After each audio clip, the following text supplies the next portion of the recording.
The courtroom shocker. The atmosphere in the courtroom was tense. Every breath felt heavy as the judge prepared to deliver the final verdict. Sharon Newman sat at the defendant's table, her face composed but her fingers trembling slightly against the wood. Daniel Romalotti sat behind her, his heart pounding like a drum in his chest. For weeks, Sharon had been battling serious charges, accused of a crime she had sworn she did not commit. Her closest friends and family had stood by her side, but the weight of the allegations had tested her resolve in ways she had never imagined. In the matter of the state versus Sharon Newman, the judge intoned, glancing down at the papers in front of him, the court finds the defendant not guilty. A stunned silence filled the room before the wave of emotions crashed over everyone. Gasps of relief, quiet sobs, and even some whispers of disbelief echoed through the space. Sharon let out a shaky breath, her eyes brimming with unshed tears. The world around her blurred as she turned toward Daniel, who had leaped to his feet. But as everyone celebrated, Daniel could no longer hold it together. He staggered out of the courtroom, his vision swimming. The emotions that had been bottled up for weeks surged forward, threatening to drown him. Chapter 2: Daniel's Breaking Point. The hallway outside the courtroom was empty, save for Daniel, who leaned against the wall, his body trembling. He couldn't understand why he felt this way. Sharon had won. The nightmare was over.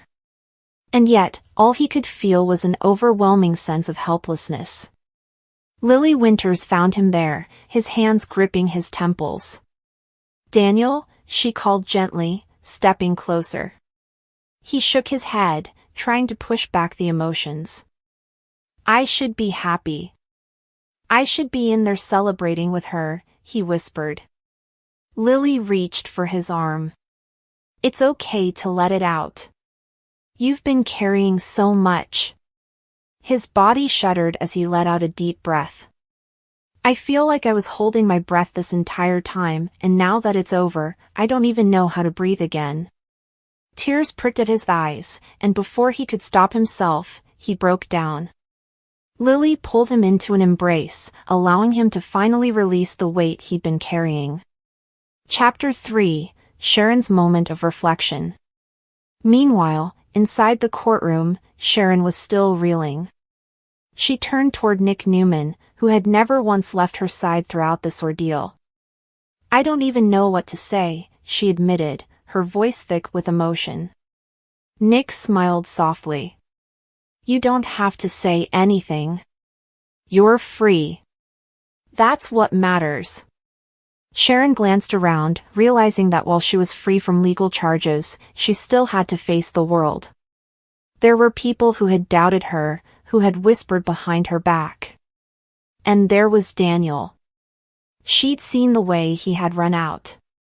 "I need to check on him," she said, stepping toward the door. Nick nodded. "Go.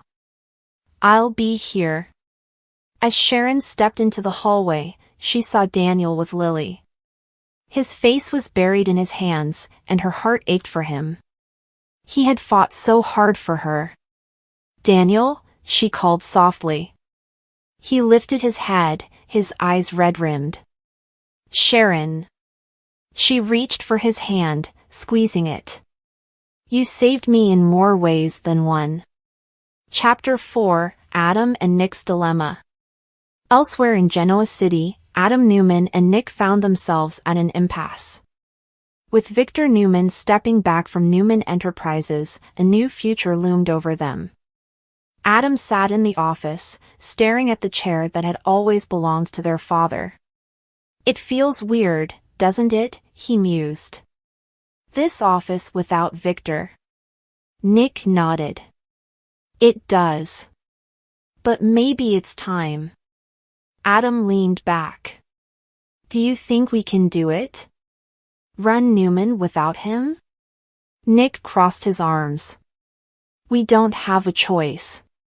They both knew that stepping into Victor's shoes was a challenge neither had ever truly wanted. But the weight of the Newman legacy rested on them now. "So what do we do?" Adam asked. Nick exhaled deeply. We move forward. The way we always do. Chapter 5, A New Dawn. As the dust settled over Genoa City, each person found themselves at a crossroads. Sharon was free, but her journey was far from over. Daniel had faced his breaking point, but perhaps now, he could begin to heal. And Adam and Nick, two brothers often at odds, were now forced to work together in a world without their father at the helm. The future was uncertain, but one thing was clear: the next chapter of their lives was just beginning. Daniel Romalotti sat at the bar, his head in his hands, as waves of frustration and disbelief crashed over him. Sharon Newman had just walked out of the courtroom, free of all charges, and while he should have felt some relief, all he felt was an overwhelming sense of loss. He had fought so hard to see justice served, only to watch it slip through his fingers like sand. His mother, Phyllis Summers, had warned him that the justice system could be unpredictable, but he had never imagined that he would be the one left picking up the pieces of his shattered expectations. The trial had been grueling. Sharon, accused of a crime that had sent shockwaves through Genoa City, had maintained her innocence throughout. The prosecution had built a compelling case, but in the end, the defense had found just enough reasonable doubt to sway the jury. The final verdict had left Daniel reeling. "You okay?" A familiar voice cut through the fog of his thoughts. Daniel glanced up to see Lily Winters sliding onto the stool beside him. She had been his rock through much of the trial, offering support when he needed it most. "No, not really," he admitted, rubbing his temples. "I just don't understand. How did she walk away from this? After everything?" Lily sighed, stirring her drink absently. "I don't know, Daniel. Maybe there was something we missed. Maybe the system really did work this time." Daniel scoffed. "Or maybe it failed completely. I need time to process this." Meanwhile, across town, Adam Newman and Nick Newman found themselves in a rare moment of agreement as they nursed their own drinks. The news of Sharon's acquittal had been shocking, but their minds were elsewhere, focused on a future without Victor Newman looming over them. Victor's recent health scare had sent ripples through Newman Enterprises and the family as a whole. Though the patriarch had always seemed indestructible, the reality was beginning to set in. There would come a time when he would no longer be at the helm. That time might be sooner than either of them wanted to admit. "So what happens now?" Adam asked, breaking the heavy silence between them. Nick exhaled slowly. "We move forward, I guess. Try to figure out what Newman Enterprises looks like without Dad running the show." Adam smirked. "That's assuming we don't tear each other apart in the process." Nick gave him a look. "That's assuming you don't do something to start a war." Adam chuckled, but there was no real humor in it. "You know as well as I do that the second Dad steps back, the sharks will start circling.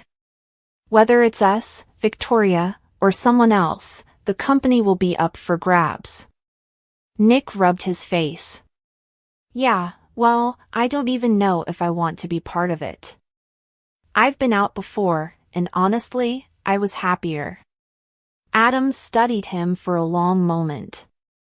"So you're thinking of walking away again?" Nick shrugged. "Maybe. But that leaves you and Victoria to fight it out. And if I had to guess, she won't back down easily." Adam leaned back in his chair. "She never does. But if she thinks I'm just going to let her take over without a fight, she's in for a surprise." Nick sighed. "And here we go. Right back to square one." The brothers sat in silence, the weight of their father's legacy pressing down on them. Neither was sure what the future would hold, but one thing was certain: change was coming, whether they were ready for it or not. According to spoilers for the upcoming 2 weeks of The Young and the Restless, which run from February 3rd to February 14th, Victor Newman will give Kyle Abbott a warning to avoid Claire Newman and will ask Jack Abbott to relay it to Kyle. Even though Jack knows problems is coming and will make plans to safeguard his son's connection, he will choose not to provide Kyle with updates throughout the week of February 3rd to 7th. Diane Jenkins Abbott, though, will express some worries of her own over Victor's potential to ruin Claire and Kyle's happiness. Since Kyle doesn't want for anyone to sabotage the bond he has established with Claire, he will fiercely oppose Victor. Holden's identity as Damian King will be exposed in the interim. He will give the real Damian the inside scoop when the false Damian turns down Nate Hastings' offer to see Amy Lewis. Holden will comply with Damian's request to continue the ruse and obtain additional information. Nate might finally talk about Amy's leukemia and her desire to get back in touch with her kid before she dies. In order for Amy to discover that Nate has been speaking to the wrong man, she may even ambush Damian at this encounter. This imposter revelation may be part of the shocking news that Nate and Amy will receive. Since Holden is only assisting Damian and following instructions, he might defend his conduct. When Nate's doorstep is unexpectedly visited later, the real Damian might finally make contact. Since Damian is unaware that Amy lied about his paternity and that he has a half-brother, he is in for a lot of surprises in the future. Damian will have a lot of difficult things to sort out, but Amy will be hoping for forgiveness because she might not have much time left. Nick Newman will provide Sharon Newman with some support on her journey to closure. When friction arises between Sally Spectra and Phyllis Summers, Billy Abbott might advocate for peace. Daniel Romalotti Jr. will be worried about Billy's propensity for crashing and burning, but Billy will want to enlist Phyllis and Daniel's assistance in his new business endeavor.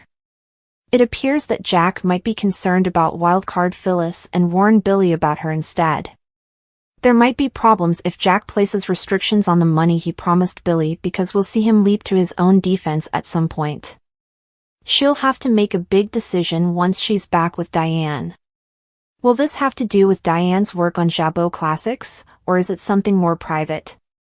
Nikki Newman will then tutor Claire, presumably giving her granddaughter a crash lesson in the Newman family's operations. Sally will meet up with Chloe Mitchell across town, which will lead to a discussion about the past. This might have something to do with her past relationship with Billy, as Chloe will tell Sally about it. Valentine's Day surprises should be planned for the week of February 10th to 14th. Kyle is probably planning a romantic evening for Claire, but would this cause Summer Newman to feel envious? Chance Chancellor might make an effort to win Summer over by intensifying their affair, but it might not be sufficient to hold her interest. Lastly, it's possible that Chelsea Lawson and Adam Newman will also spend Valentine's Day together. Would his parents eventually have some alone time after spending a memorable day with Connor Newman? We'll give you additional predictions for their upcoming chapter because spoilers for The Young and the Restless indicate that Adam and Chelsea might give in to temptation soon.